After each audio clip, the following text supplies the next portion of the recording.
How much money will you get to keep when you sell your home? Too many people oversimplify this estimate and end up disappointed.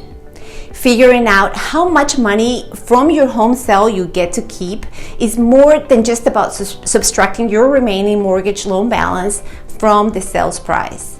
Many homeowners have unrealistic expectations because they just don't know how to calculate their net proceeds.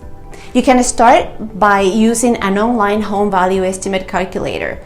This is a free tool that shows you an estimate of how much your home is worth. This is not a guarantee, so know that numbers will fluctuate. However, this at least will help you get to a good ballpark figure to start with. Then use this calculation. Take your home's estimated sale price, subtract the balance of your remaining mortgage loan, and subtract your expenses. That is how much money you get to keep after selling your home.